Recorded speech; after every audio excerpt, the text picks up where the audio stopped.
Hello. What's up, Josh? Hey, what's up, Jake? How you doing? Good. How are you? Doing well. I didn't watch the entire AIGA, but the from the bit that I did see, the production was really good. It looked like everybody was saying it was a great event. What were your thoughts, analyzing all of it and putting all the matches into the database? Not many people did watch the entire event, I imagine. It was like 17 hours overall between the 2 days. Yeah. First day was like a little over 7 hours, and then the second day was, I think, a little under 10. So Damn. yeah, I think it's like 17 hours. Um, but yeah, I watched the whole thing. And I thought it was really good. I think the matchups we saw were very interesting. Um, and I think there were a lot of good takeaways and kind of made me excited about jiu-jitsu again, which is always fun. Yeah. Yeah, what were your maybe big highlight matches that people should go see and any takeaways from some of them? Yeah, big highlight matches. I really liked DeAndre's match against Dante Leone. I thought that was a really good match. Um, I like Kenta's matches. I just think Kenta's someone I always try and watch when he competes, and I think there's always some good takeaways from him. Um, Giancarlo, kind of the same. Like I think he's just a very good person to watch in general. Um, just trying to think like off the top of my head. There's so many. Um, but yeah, I don't know. Takeaways overall. I've been working on like inside and outside camping and trying to like combine them a bit. And I haven't seen Gordon's instructional, but I think I'm starting to piece it together a little bit watching Kenta and Daiki compete. So that was helpful in AIGA.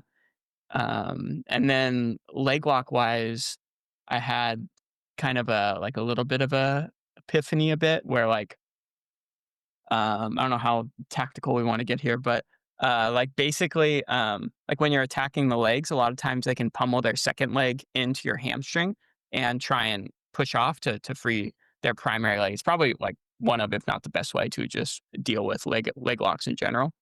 Um, and before I would try and almost let go of the primary leg and like use my hands to go try and grab their second leg to get it off my hamstring. But a lot of times this led to them, freeing the primary leg that I was attacking and then they escape. Um, so what Kenta and DeAndre did was instead of like using their hands to go attack the second leg, um, they basically used their hands to attack the primary leg and then forced rotation. And then during that rotation, they used their legs to clear the second leg. This has been like a pretty big shift for me in my leg locks. And I've had, obviously, I haven't had too much time to mess with it, but yeah, I've enjoyed the results thus far. I think it's helped quite a bit. Yeah, you're Yeah. saying as the attacker, like once you attach to the primary leg, they're using rotation as a way to like still control the primary leg? Are they like weighting that primary leg and putting their body weight as a way to like wedge it between you and the floor and then grabbing the secondary leg? Or Yeah, I just wrote a newsletter, so I actually have the links here. oh, sweet. So I'll just pull them up real quick. If you're not Um, subscribed to the newsletter, check out the link in the yeah. description. um,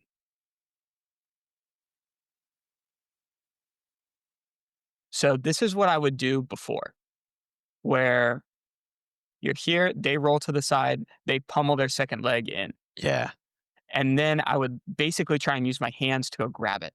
right. And then you let go of the primary leg, and then they free their primary leg, and then they escape, right? Yeah, So this is what I used to do, but now I think it's better to do this where basically dude let me rewind a little bit because it's already starting to free. But dude has a second leg on the hamstring here. yeah. And instead of using his arms to go grab that second leg, DeAndre goes and grabs the primary leg with his hand Hmm. and is basically threatening to get heel exposure on the primary leg.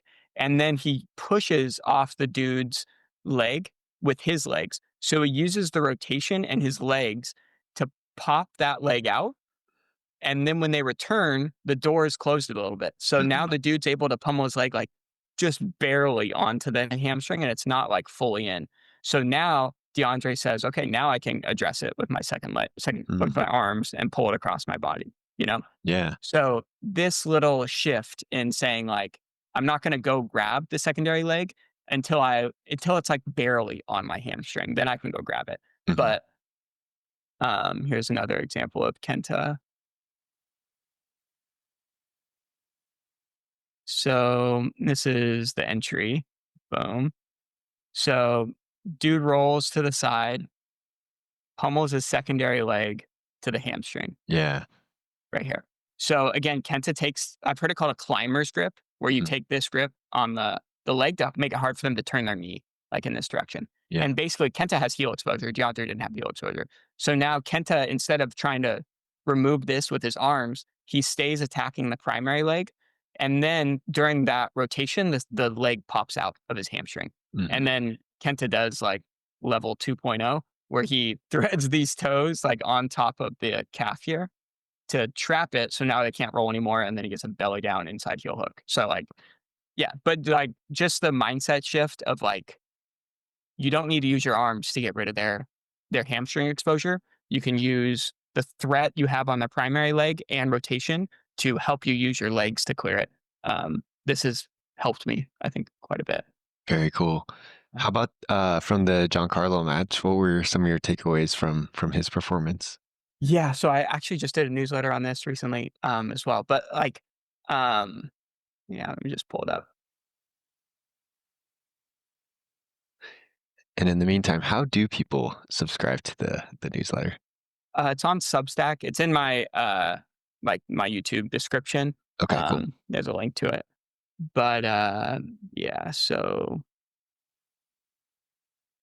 this I thought was very cool, where Roberto okay, so basically, like, when you're defending from the back and you get your arm trapped and they have their leg, um, like, lower than your shoulder. Mhm.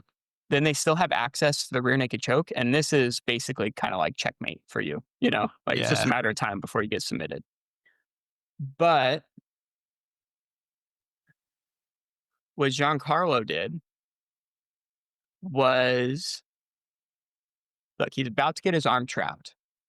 So he flares his elbow really high and basically accepts the fact that he's gonna get his arm trapped, but he makes Roberto do so in a way where the leg is now over his shoulder. So Yeah. now Roberto still has access to like Giancarlo is definitely not in a good spot, but at least you force the attacker to go into like triangles or arm bars instead of a rear naked choke. You know, so it's Mhm. kind of like just the idea um, of like accepting that your opponent is about to do something good against you and putting yourself in the best chance to escape once that happens. Another example of this might be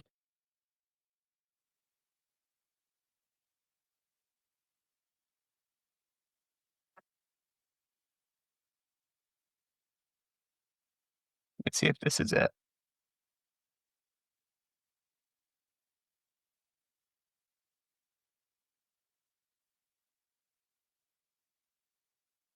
Yeah, okay. So Dante is basically about to sweep DeAndre, right? So basically DeAndre, what I would probably do in this situation is try and get back to my feet, right? If I were DeAndre. But what DeAndre says is basically like, okay, I'm accepting the fact that I just got swept.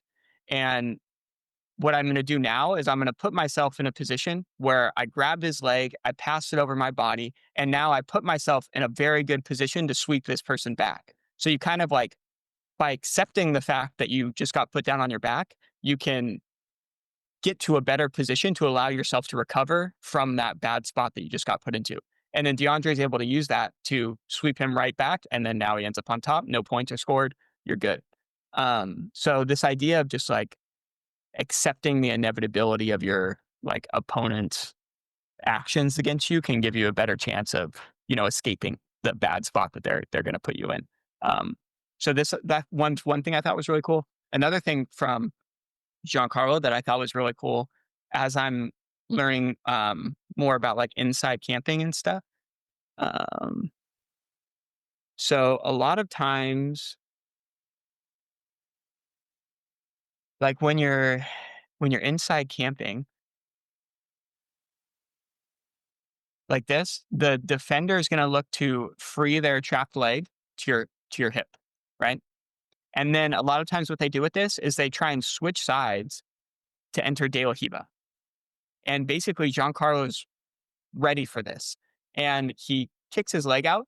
So now he basically is ready for the switch of sides, and just make sure you deny the connection to your legs. And then now that he's denied connection, dude turned this way, and Giancarlo quickly goes into outside passing on the other side. So they're initiating the switching of sides, and as long as you can deny them from connecting your ankles, you can quickly follow up with an outside pass to the other side. So the idea of like learning how to combine inside camping and like outside passing or camping is something that I've been trying to do. So this stuck out to me as like a good way to transition between the two, especially when your inside camping fails. Hmm. Yeah. Interesting. This reminds me of when Greg came down to 10th Planet South Bay. He stuck around and we got to like ask him a bunch of questions and stuff like that. And there was one class that he taught where the whole theme of the class was removing what's pushing on you or Mm. what if they're pushing off the floor, just constantly like not letting them base or not letting them push on you at any point. And he said that if there was one thing to focus on in like the whole game of jujitsu, if you just focus on that from everywhere, it's like a pretty good starting point. And then I asked him, okay, let's say someone's got that down. What's the next really most common thing you constantly tell your athletes? And he said the next one he says is give them more of what they want. Mm. And that theme kind of sticks out in this is like if they're really dead set on doing something or you're really just going to get swept, just give them more what they want and then use it to your advantage in a way. Yeah. So yeah, it's kind of cool to see that, especially in that DeAndre one. He's like he swept immediately into resweeping. It's like Yeah. pretty sick. I heard Ryan Hall talk about this recently, and it's kind of the idea, like, if they're trying to like widen their base, if you can like kick them a little farther than they wanted to go, then you're going to off balance them, right? So the example Ryan Hall gave was like, if you want a cheeseburger and I give you 9 cheeseburgers, like you're like, well, that's not many cheeseburgers, So it's like, oh, I'm just giving you more of what you want, Hmm. and it's like, yeah, but that's too much, Yeah, So yeah, that's yeah. I think it's a cool idea. Yeah. The most common place I feel it for me is like when I'm losing the back and they're getting their back to the floor, just give them more what they want, just go right into mount. You already have like that on that underhook side, and now you're going to the arm triangle, and it's pretty Yeah, nice. dude, you're um, I I'm basically like talking through my whole video Hmm. that I'm gonna release here soon. But this is another like huge takeaway for me from AIGA is transitioning from the back into an arm triangle. Um, it's like probably my favorite thing to do these days. Um, Again, I wrote a newsletter on this. So, like the classic one is taught from the overhook side, where like you're on the overhook side attacking, their primary escape is going to be getting their back to the mat, and it leads nicely into an arm triangle, right? So, kind of the classic version is from the overhook side, but at least for me, like I found this to be kind of hard to implement. It seems to be like relatively predictable for people, and yeah, like it seems to be hard. So like what I was basically trying to figure out other ways to do it from different grips. Like, can I do it from the underhook side? Can I do it from double overhooks? Can I do it from double underhooks? So I think I found good ways to do it from every grip. So like here, Marigali's attacking from the underhook side. And now instead of getting their back to the mat, they're going to be turning to their knees. Right. So what Marigali does is he basically takes his underhook and he shoots it deeper into this claw grip. So now, as they turn to their knees, you let them turn to their knees as you climb up on top, and then now you're setting up the arm triangle from the underhook side. Wow, cool. So then from double overhooks, it's kind of the same idea. Like basically, that last example was Marigali kind of reacting to the person turning to their knees, and he shot in the claw grip. Mhm. But this would be like you're threatening a rear naked choke to force them to turn belly down. So maybe you have to switch to double overhooks. You throw in a rear naked choke to force them belly down. But now all you have to do is make sure that you bring this arm back in as an underhook. So you can see he brings that arm back in as an underhook. And then now when they get their back to the mat, you're Oh, going arm triangle. Very nice. Yeah, this one's one of my favorites. But this one, honestly, this next one is my favorite thing to do these days. So generally, like when you're attacking from the underhook side, you want to take a cross grip on their top arm to start trapping the arm, right? Yeah. So Devontae Johnson is attacking with double underhooks, and he takes a cross grip on the bottom arm. Hmm.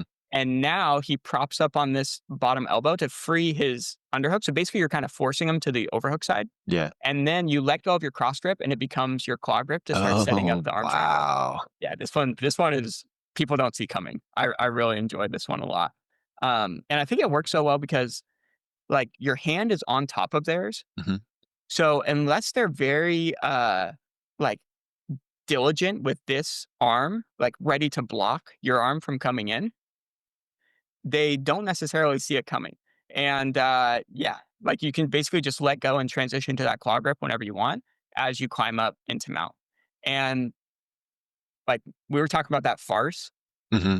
Yeah. So like they're constantly turning away from this position to alleviate the pressure of the arm triangle, especially when you set it up from this double underhook situation I found. Yeah. So like you climb up, they're already turning away and going right into the farce off of this has been my absolute favorite thing to do over this past week.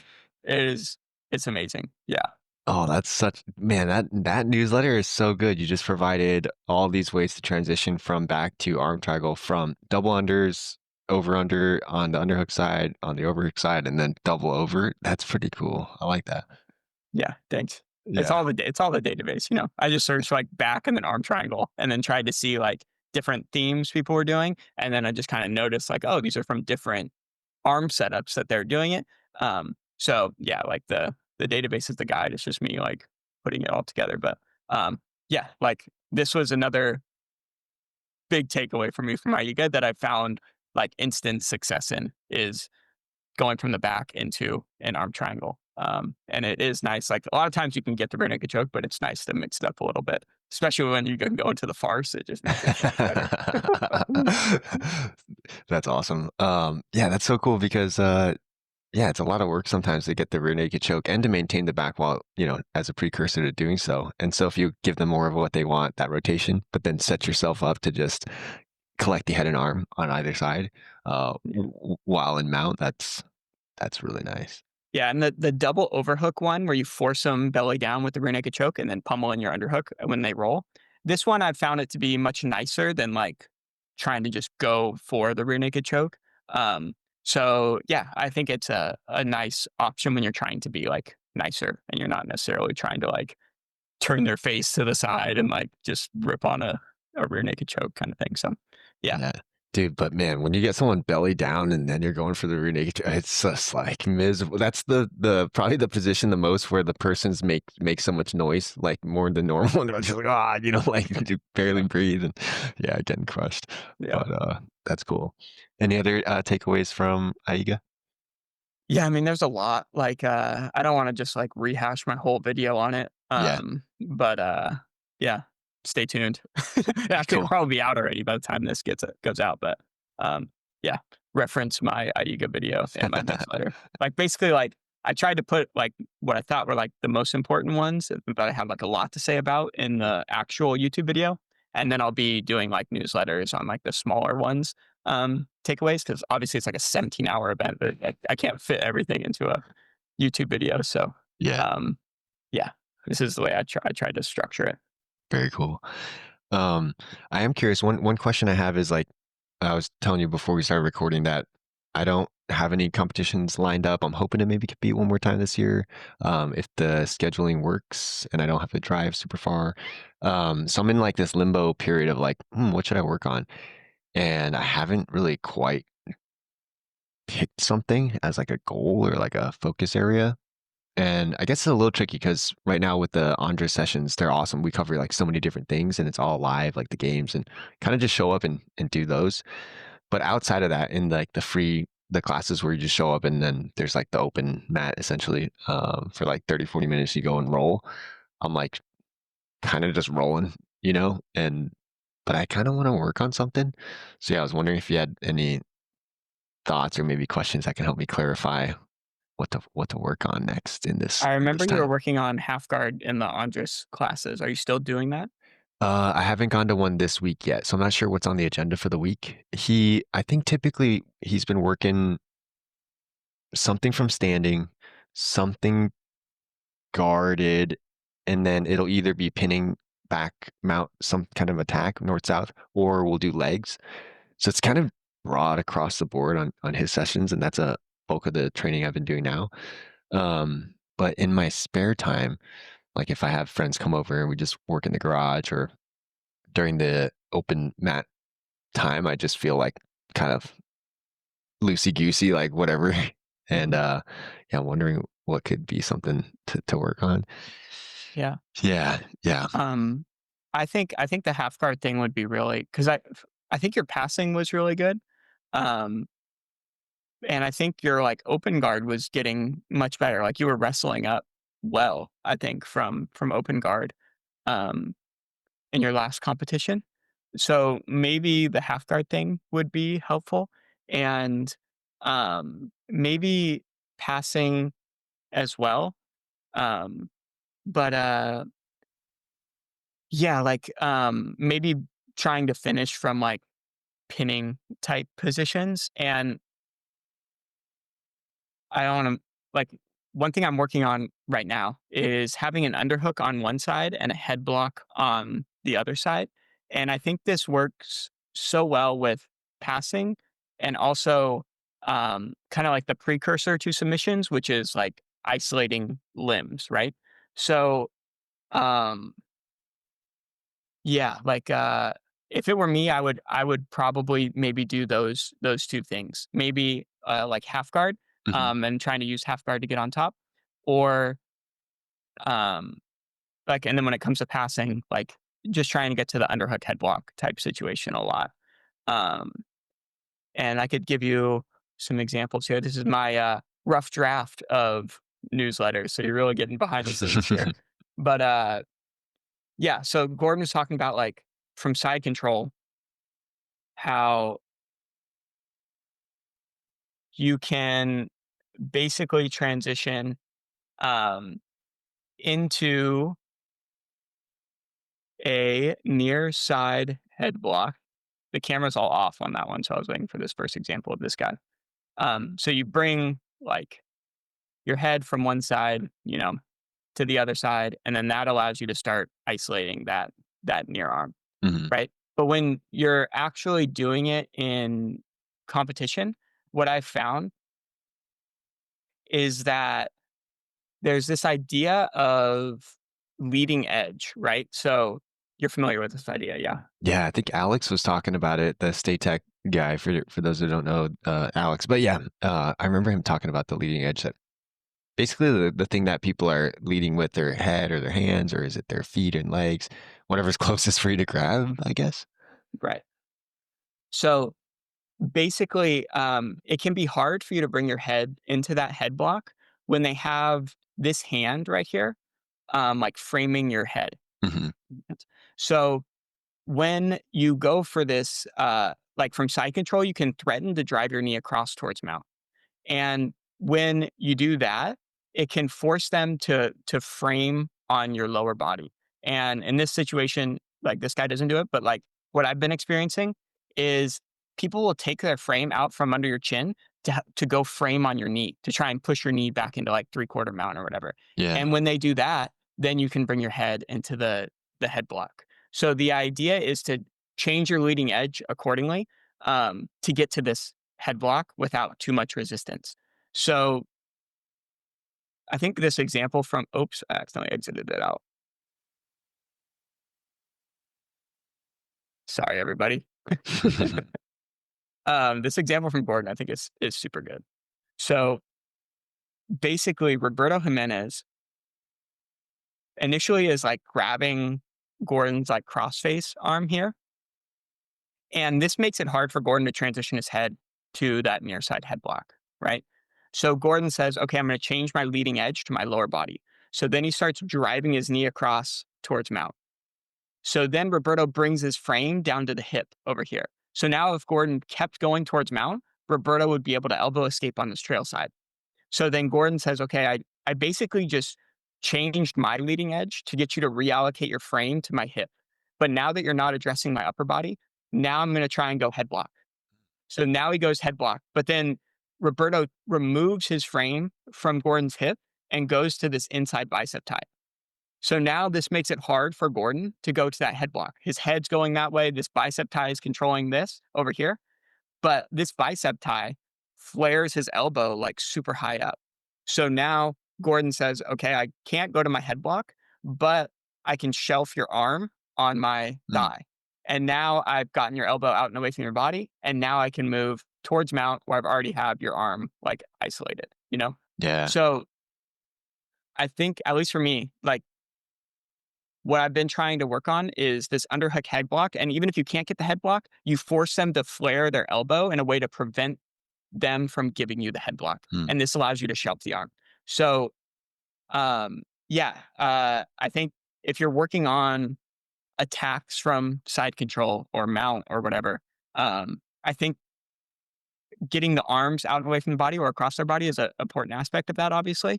And I think this underhook head block, at least threat, allows you to get there much, much easier. So, for this reason, it's what I've been working on recently in my game. Um, and it could be helpful for you to work on as well. Yeah, yeah. Part of I've been wanting to work on guard, and then I know last time we talked, we were talking about half guard and how it's a nice one because a lot of people are willing to just meet you there, whether you're on top or from the bottom. And I do like passing from half guard, and so I would like to deconstruct what I'm doing wrong from the bottom and get better at that, and then maybe that can help translate with the passing as well. So, yeah, what I might do now is instead, because when I go to class and I just go do all like the 5 rounds or whatever, I feel like it's a lot of fun and it's enjoyable. But maybe I could just ask people to start in half guard instead of like playing the little dance for like a few minutes in the passing, trying to get connected. And I don't know, maybe feeling like I'm wasting a little bit, not wasting time, but it's not as focused, I guess. And I could just go back to forcing people to positional spar with me. Yeah, Yeah. this is one way to do it. If you wanted to work on your stand up, like what I've been doing recently, because I've been trying to work on my stand up, is like I won't like pity pat for a long time on the feet. I'll just like send it, you know? And if it works, I end up on top and I'm going into whatever position I'm trying to work on passing. If I end up on bottom, then I'm trying to work my sweeps from like bottom half guard. But half guard is, I think, a good position where you might not actually have to like suggest to positionally spar because they would be willing to accept it, you know? So it's like when you get taken down, just find your way to half guard. You know what I'm saying? So like Yeah. this is what that's the approach I've been taking is Okay. like I've been trying to work my stand up and I just don't stand for a minute of the round. I stand for maybe like 30 seconds of the round and just try and get my overhook and then just send something. And if it doesn't work, then I end up in bottom half guard, you know. And if it does Yeah. work, I end up working my outside passing or my inside camping, which is what I've been working on. And then if I pass, I've been trying to get to the head block underhook type thing. Or Very nice. during the pass, trying to get to the underhook head block. Yeah. Yeah, yeah, yeah. I like that. I like that instead because lately we start saying I just pull guard and then we like, play around a little bit. And then a lot of times do end up in half guard or I end up getting past and then now I'm in turtle or bottom front headlock, which is stuff I should work on anyway. So yeah, standing up and then at least trying something. And if it doesn't work, I'm on bottom, try to get to half and then play from there, I think is a more direct approach. Yeah. Cause While still, yeah. a lot of times after a takedown, you end up connected. You Yeah, know, yeah. you don't get to that situation where you're like open guard, like, come on, bro, let's play. Yeah. So yeah, like this is what I've found, is that it's a good way to like work on your standing, and also like start the round connected, pretty Yeah. much. Yeah. Dude, stand up is one area that I feel like I have not progressed at all. I'm just like constantly like just struggling to get through the head and the hands and the elbow. Like all that stuff just gets in the way and I do not get access to the legs. I'm just not very good at it. Mm. And I don't know any trips or judo or like any game from the overhook. And so I just like hand fight a little bit and then just like pull guard and like, all right, let's do jujitsu and then go from there. Yeah. So yeah, I like your approach though. Just go for something and who knows if I end up in bottom front headlock, I'll sit to guard or something like that and play from there. Yeah. Connect. This is true. I haven't been like shooting on the legs. I've been trying to do more like judo-y Oh, style of cool. stuff.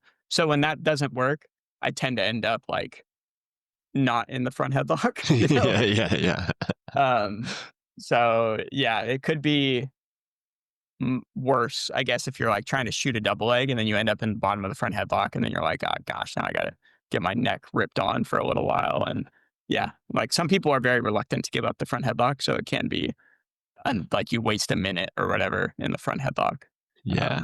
or even get tapped and then you got to start over. And it's like, oh, now we're halfway through the round. Yeah, But yeah, so maybe try it out, assess how it's going, and then you could always ask, like, yeah. hey, you mind if we start in half guard? I like half guard. I like this idea of doing half guard for a bit. Um, yeah, I feel like, oh yeah, this was something Greg was talking about with Andres on is like a lot of the games he likes to do are games that where you're already connected. Because a lot Mhm. of times when you go to normal class, like and you do your rounds, there's so much time spent going from disconnected to connected. And so he's like, they're gonna get that anyway. Like, let's just focus on being connected Yeah, during the skill building games or whatever. So right, yeah, yeah. cool, Yeah, pretty interesting. nice. How's everything else going? How's the app and all that stuff? Yeah, yeah, the app is good. Wanted to talk to you a little bit about it. Yeah, it's interesting. I think lately we've got like a handful of good features coming out in the app, and it's kind of shaped my thoughts on like the direction of where the app is going to go. So maybe to recap, the app is like AI journaling app for athletes. Obviously, we're starting with jujitsu. And when I first started the app, I really thought the value of journaling was the reflecting, like after practice and writing what went well, what didn't go well. And then the app being like a compass to help point you in the right direction of where to focus on. Like, hey, lately, this last month, you've struggled a lot with being on bottom front headlock. And then now you have some clarity. Okay, I'm going to focus on that. Then we put it out and we also included the ability to set an intention for practice. And that intention part is actually what everyone has resonated with the most. Like the feedback's been like, oh my gosh, for 10 years, I had practiced with no intention. I just show up, like do whatever. And now I'm like practicing and training more intentionally. And so now we redesigned it to make the intention like a big core piece of it. And then, so now we have intention and reflection, and it's like for one practice. It's like a very almost like a tiny micro goal, like for one day. And then you do it over and over again. And the feedback we've been getting is some people say, hey, I find myself, I just write the same intention multiple times for like a week or 2 weeks. Like, let's say I want to work half guard for like a month or whatever. So then we're adding in the ability to create a goal, which is kind of like an intention, but it's like a longer intention that you're sustaining. So we're adding in the ability, there's going to be a new tab in there where you can set a goal and then you can click a button to review progress on your goal. And it'll ask, hey, how do you feel like you're progressing towards your goal? What's helping, what's getting in the way of like this longer term project. And so that's pretty exciting, I think, to like extend the timeline a little bit about like how these micro goals fit into these larger goals. And then also being worked on actively now is we're going to add some metrics into the app. So when they go into reflect, the first question is going to be, what was your effort level, like the rated perceived exertion or whatever, 0 through 10. And then they'll put in how many minutes they train for. And these two stats are pretty interesting. I was doing some research on how coaches and pro athletes use these two stats, and there's like all these metrics they calculate from it. One, for example, is you multiply your effort by the minutes you train, and you get training load, like or session load for that day. It's like a number, like 340 or whatever. And then throughout the week, you can start to chart on a bar graph what your training load is for jujitsu. Then maybe if you go on a run or you go for a workout, you log that exercise as well. And over time, you start to see your training load on this nice, pretty graph. And then you start to do calculations of like, what was my week training load compared to my last 3 weeks or my last month? And you get this nice number that tells you your acute training load versus your chronic training load. And that number tells you if it's like a really big spike, like this week I trained 3 times more than my average, then that's where they find injury risk goes up, burnout goes up, and stuff like that. So this sent me down a whole rabbit hole of like metrics and like what do you use metrics for? And it just so happened that I was reading the Check Engine Light by Rob Wilson. He's like the coach for DeAndre and the standard guys. He was on Jocko's podcast recently. Super good episode. And his whole the big insight I got from his from at least where I'm at in the book is that metrics are only useful to like help you become more aware of your body and like shape your practice. They're not like an end all be all. And that's kind of the problem I've had with stuff like Whoop. Like I've always been obsessed with like tracking your sleep and blah, blah, blah, all this stuff.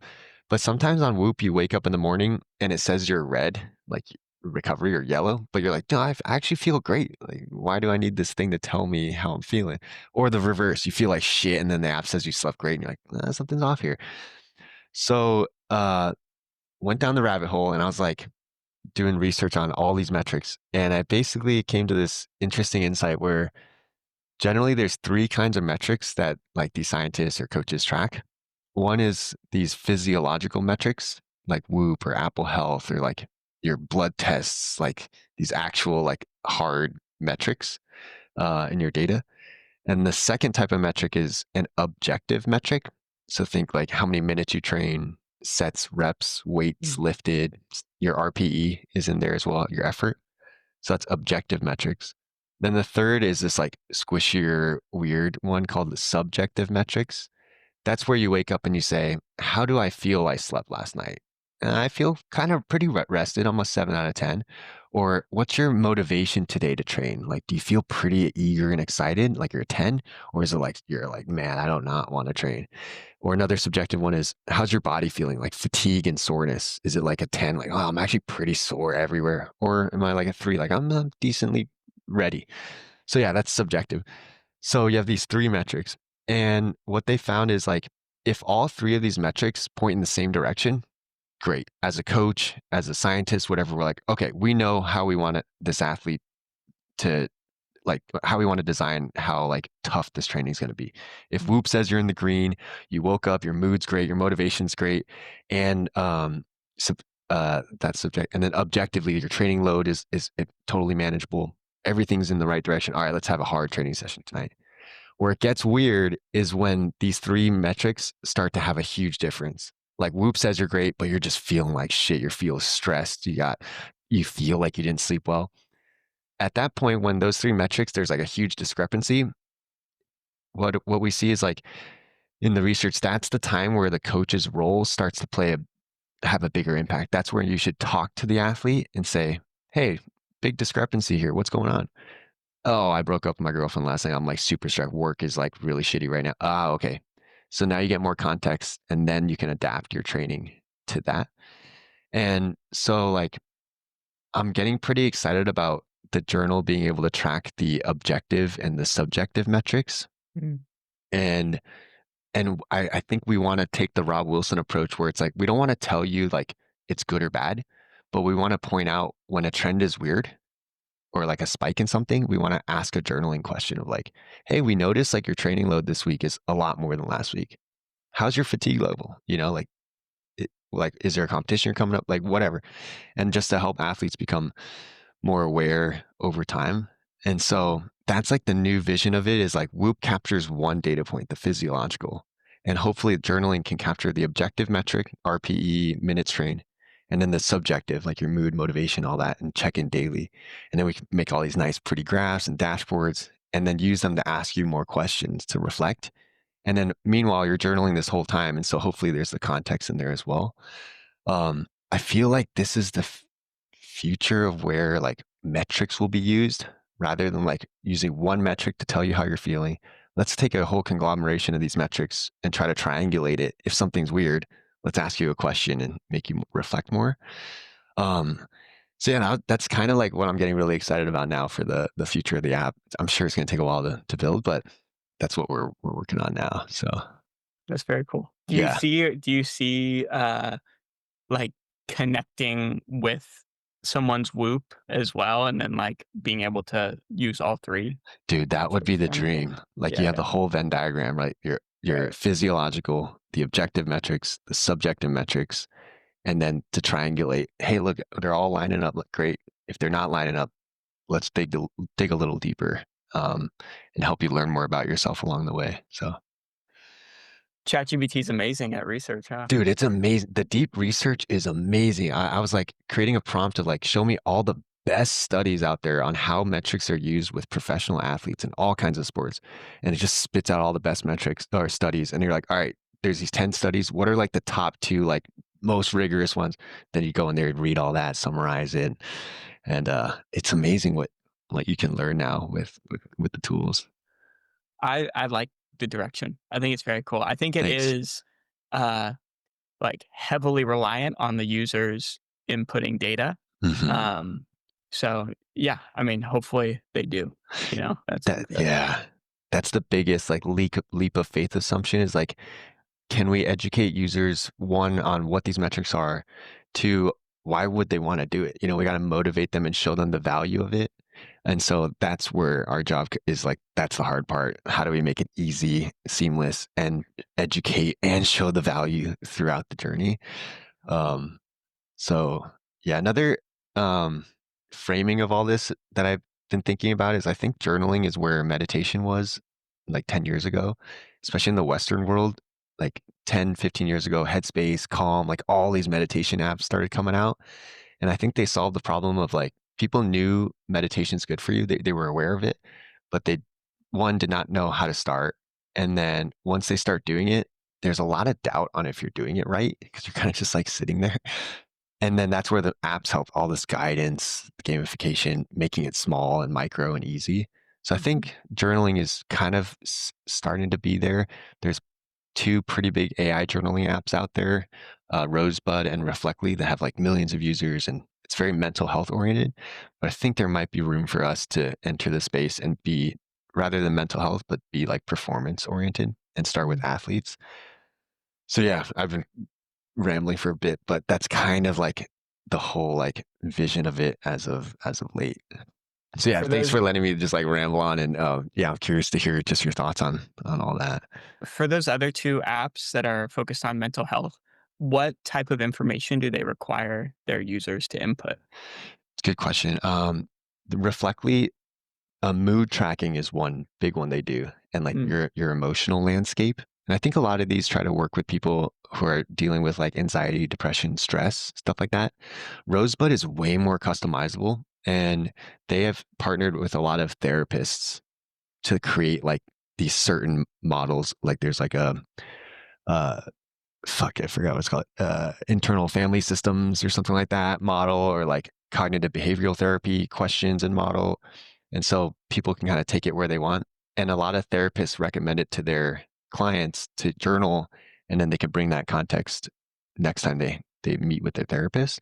mm. So pretty interesting. Maybe we could do that in the future with sports psychology, but yeah, we'll see. It's just kind of interesting to observe like I thought it was going to be one thing. Now I think it's going to be something else. It'll probably turn out to be different, but yeah, it's kind of lonely sometimes building something, so it's fun to just like put it out there with you and yeah, just talk it out a little bit. Yeah. I think it's very cool, and you definitely like, I've zigged and zagged a lot with the database too, so, yeah, no, I definitely feel you on that. Um, One thing that, uh, kinda relates well to me is that, like, initially when I was, building the database, I thought, like, "Oh, it's gonna be great, like, a bunch of people are gonna be entering data and using it to take notes and things like this," and it wasn't the case. And I thought maybe redesigning the website and making the data entry process simpler and that type of thing would encourage more people to do that. But so far, that hasn't been the case. And it's mostly me still entering data. So right now, we're kind of trying to figure out like the next kind of redesign that we want to do. Um, and we were thinking like, oh, it would be cool to maybe like, um, make it so, like, you can follow people, and then when those people enter matches, they, like, pop up on your home feed. Maybe you get a notification saying, like, "Josh just entered a match, go check it out," and then you click it, and you can see all Josh's notes on a given match. But then I was like, "Man, we've already tried to redesign the website to make it easier for people to enter data, and it seems like that's not the reason people are using it, you know? Um, so it's making me really reconsider doing something like that. And I want to take another approach um, that is less reliant on people entering data. So, yeah, like just you talking about like users having to input like, their goal, their intention, their actual journal entry, and then their like, rate of perceived exertion and like all this stuff. Like it sounds like if they do it, it's going to be amazing, but like, at least from my experience, it hasn't worked out the best when I record, like, it didn't, users didn't input data the way I thought they would input data. Yeah. So that's been something I've had to, am currently, uh, trying to design the website around. And I don't think I'm going to redesign it with the assumption that people are going to be entering data. I think I'm going to do it the other way around. Okay. Oh, what do you mean the other way around? Like assuming that I'm the only one entering data, how would I want this to look? You Right, know? right. Um, Yeah, and I think this is where I'm trying to temper my expectations because like it's exactly what you're saying. Like users are so finicky. If they don't see the value, if they don't understand it, if they're not educated on it, they're not going to take any action, even if it quote unquote seems easy to do. So after we like throw all these features into the app, I don't expect it to just like take off. Like, oh, everyone's going to use it.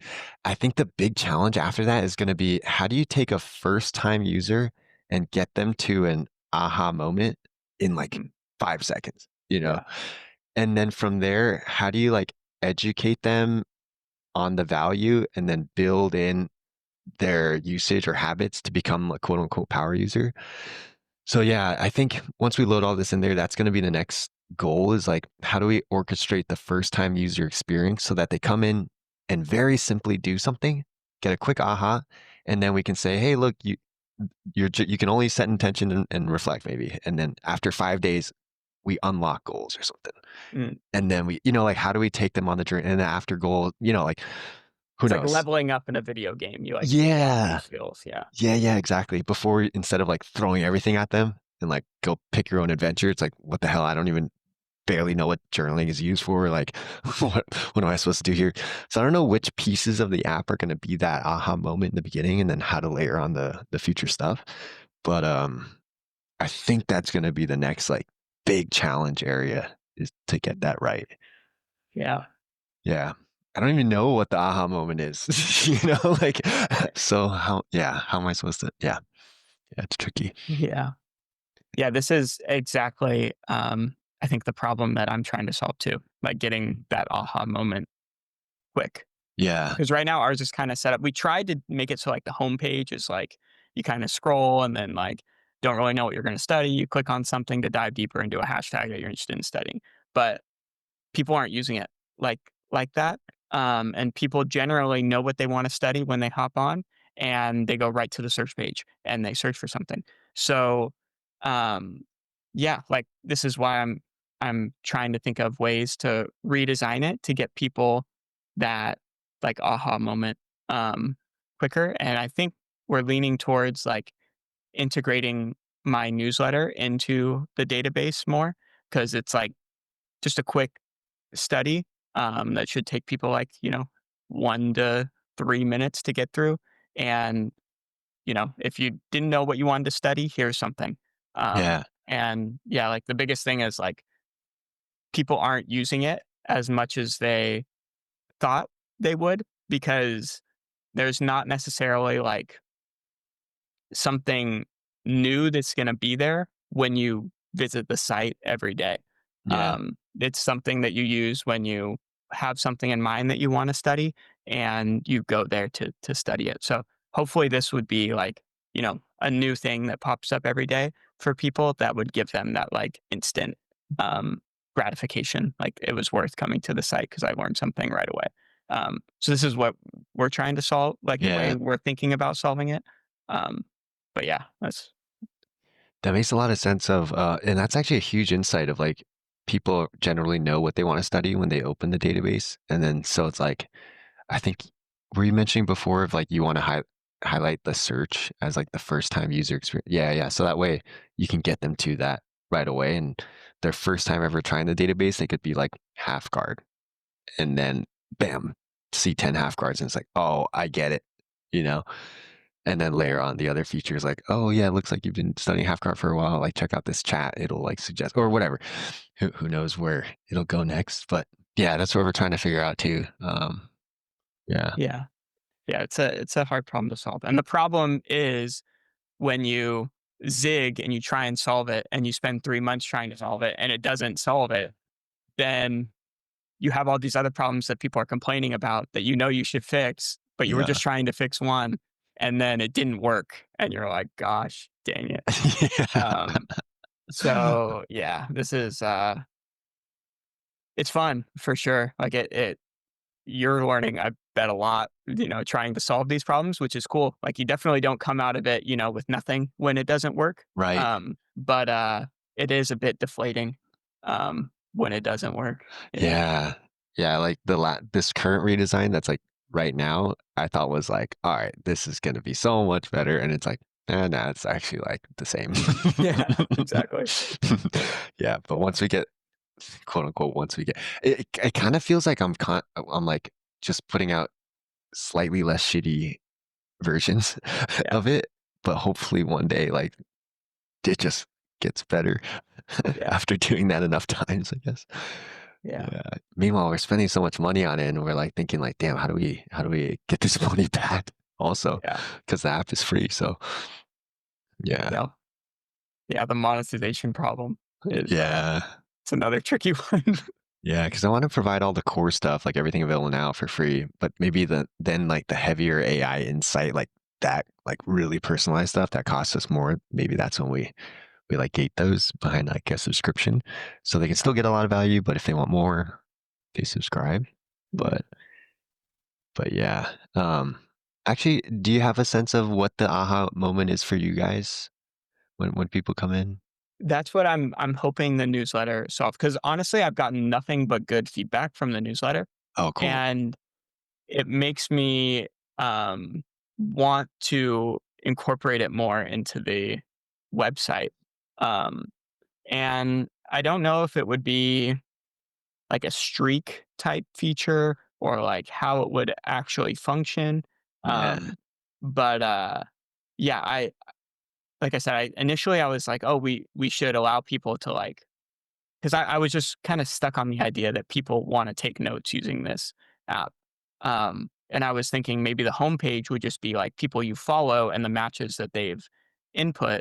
So then you can keep up with what your people are studying, and you can go to the homepage and scroll and see like hopefully some like professional athletes are using it and, entering data.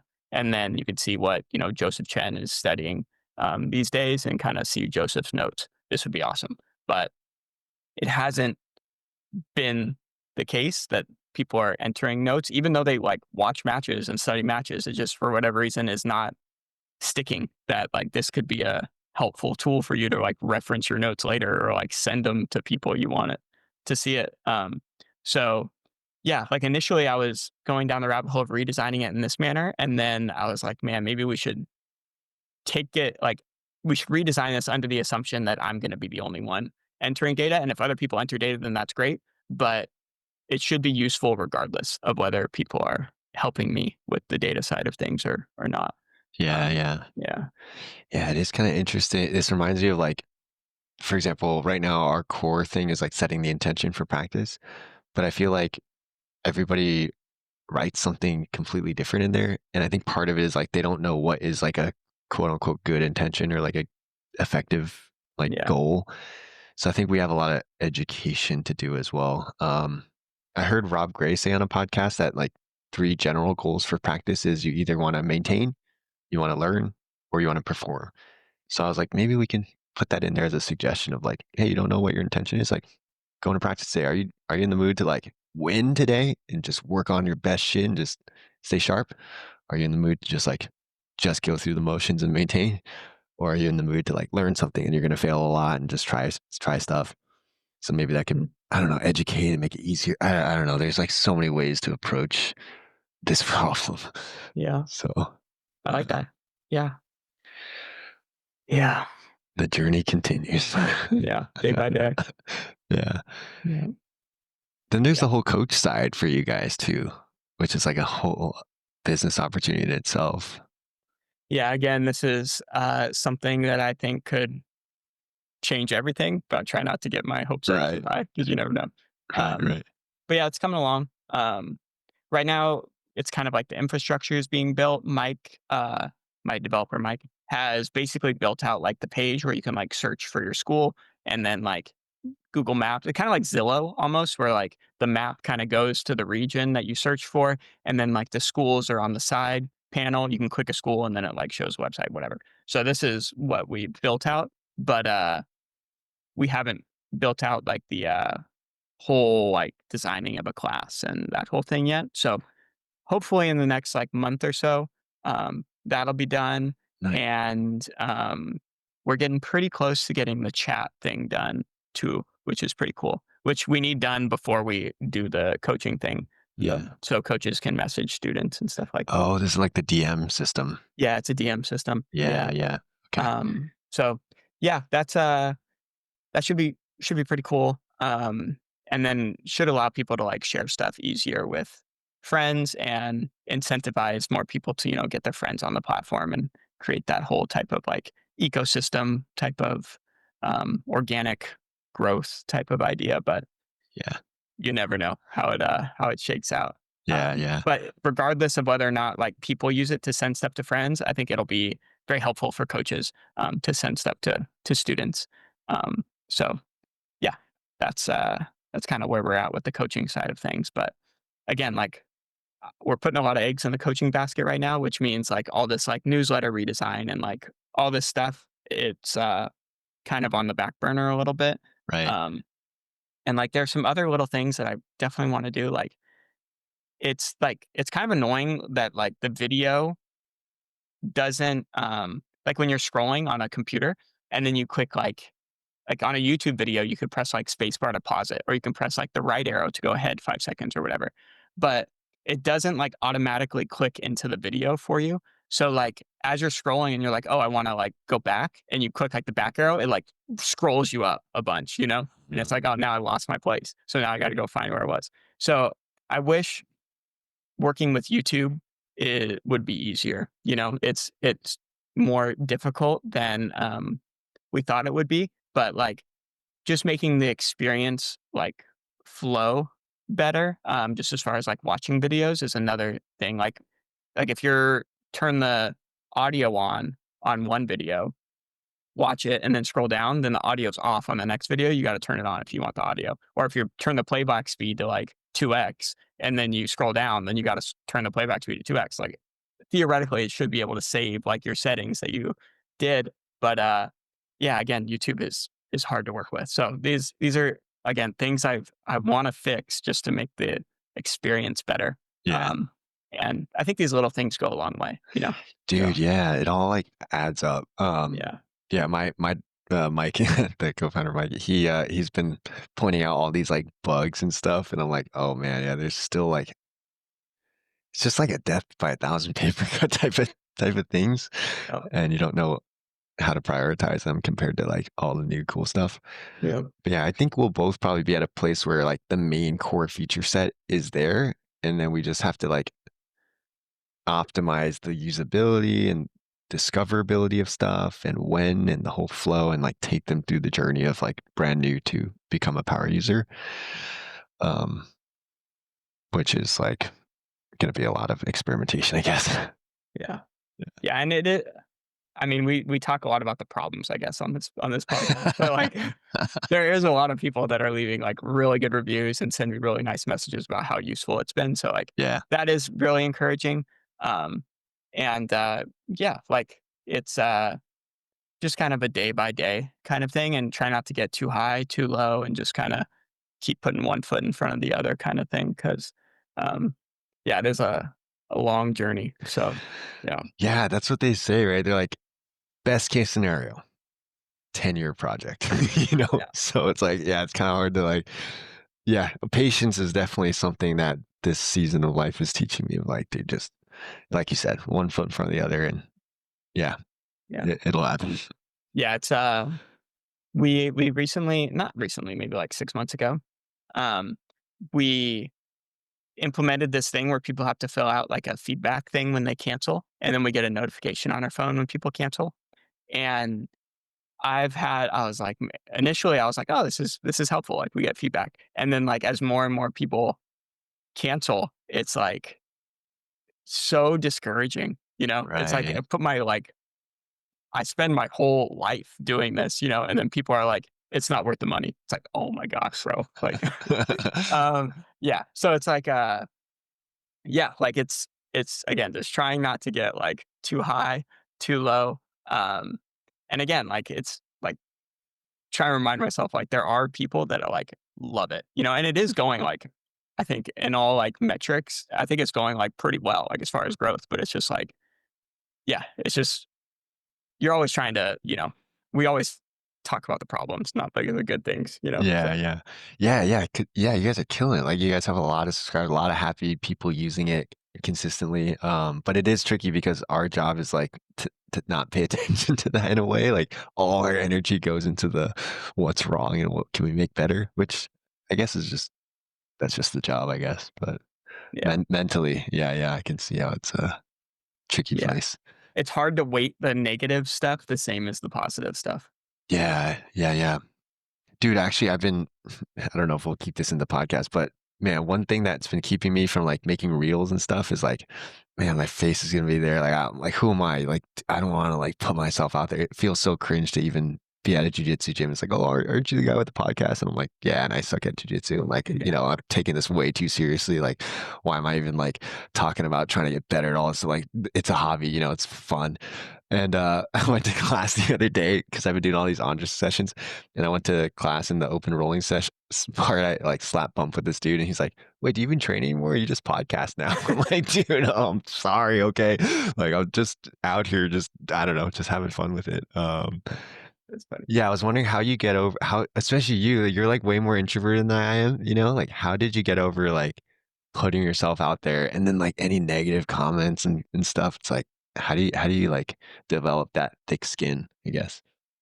I thought there's this YouTube channel called Bob Does Sports, and they're a golf channel, and the main guy absolutely sucks at golf. And one guy asked him, he's like, "Hey, is it hard building like your whole brand around this sport that you just are terrible at?"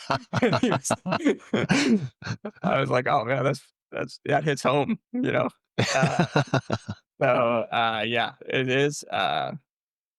It's hard. I mean, it's kind of like the if it was easy, everyone would do it, you know. So there is that mental hurdle of like putting yourself out there, and yeah, I just think you know the bigger picture is more important, and that's kind of where I kind of settled on it all. And basically, if I want to build something that I think will be useful for the jujitsu community, I think putting myself out there will allow me to do that better, um, or at least like with a higher degree of like probability of success than if I tried to do it without like making content myself, you know? So yeah, that's kind of where I settled on it all. Yeah. Yeah, because I see like, you see those memes like influencers in the wild and you're just like, oh man, like, am I really like doing this right now?